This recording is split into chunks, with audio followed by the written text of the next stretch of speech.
মোক আৰু এটা প্ৰশ্ন বহুতে সুধি আছে যে পিজিটি আৰু গ্ৰেজুৱেট টিচাৰৰ পৰীক্ষাৰ ৰিজাল্ট কেতিয়া দিব। আমি 5 জুন তাৰিখে প্ৰভিজনেল ৰিজাল্ট এনাউন্স কৰিম।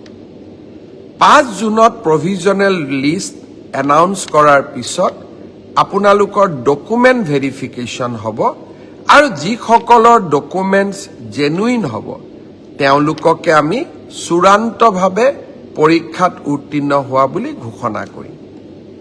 অৰ্থাৎ পৰীক্ষাৰ ৰিজাল্ট কেতিয়া দিব? উত্তৰ 5 জুন তাৰিখে দিব।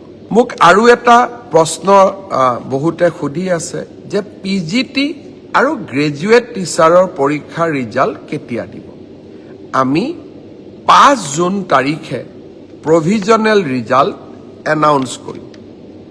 5 জুনত প্ৰভিজনেল লিষ্ট এনাউন্স কৰাৰ পিছত আপোনালোকৰ ডকুমেণ্ট ভেৰিফিকেশ্যন হ'ব আৰু যিসকলৰ ডকুমেণ্টছ জেনুইন হ'ব তেওঁলোককে আমি চূড়ান্তভাৱে পৰীক্ষাত উত্তীৰ্ণ হোৱা বুলি ঘোষণা কৰিম। অৰ্থাৎ পৰীক্ষাৰ ৰিজাল্ট কেতিয়া দিব? উত্তৰ 5 জুন তাৰিখে দিব। মোক আৰু এটা প্ৰশ্ন বহুতে সুধি আছে যে পিজিটি আৰু গ্ৰেজুৱেট টিচাৰৰ পৰীক্ষাৰ ৰিজাল্ট কেতিয়া দিব। আমি 5 জুন তাৰিখে প্ৰভিজনেল ৰিজাল্ট এনাউন্স কৰিম। 5 জুনত প্ৰভিজনেল লিষ্ট এনাউন্স কৰাৰ পিছত আপোনালোকৰ ডকুমেণ্ট ভেৰিফিকেশ্যন হ'ব আৰু যিসকলৰ ডকুমেণ্টছ জেনুইন হ'ব তেওঁলোককে আমি চূড়ান্তভাৱে পৰীক্ষাত উত্তীৰ্ণ হোৱা বুলি ঘোষণা কৰিম। অৰ্থাৎ পৰীক্ষাৰ ৰিজাল্ট কেতিয়া দিব? উত্তৰ 5 জুন তাৰিখে দিব। মোক আৰু এটা প্ৰশ্ন বহুতে সুধি আছে যে পিজিটি আৰু গ্ৰেজুৱেট টিচাৰৰ পৰীক্ষাৰ ৰিজাল্ট কেতিয়া দিব।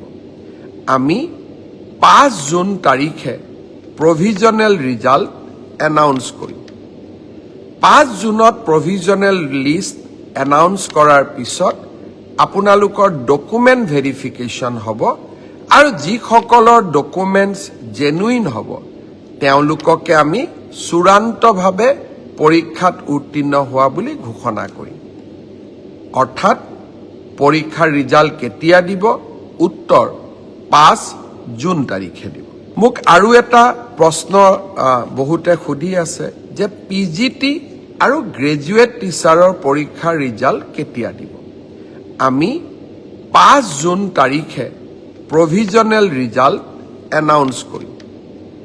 5 জুনত প্ৰভিজনেল লিষ্ট এনাউন্স কৰাৰ পিছত আপোনালোকৰ ডকুমেণ্ট ভেৰিফিকেশ্যন হ'ব আৰু যিসকলৰ ডকুমেণ্টছ জেনুইন হ'ব তেওঁলোককে আমি চূড়ান্তভাৱে পৰীক্ষাত উত্তীৰ্ণ হোৱা বুলি ঘোষণা কৰিম। অৰ্থাৎ পৰীক্ষাৰ ৰিজাল্ট কেতিয়া দিব? উত্তৰ 5 জুন তাৰিখে দিব।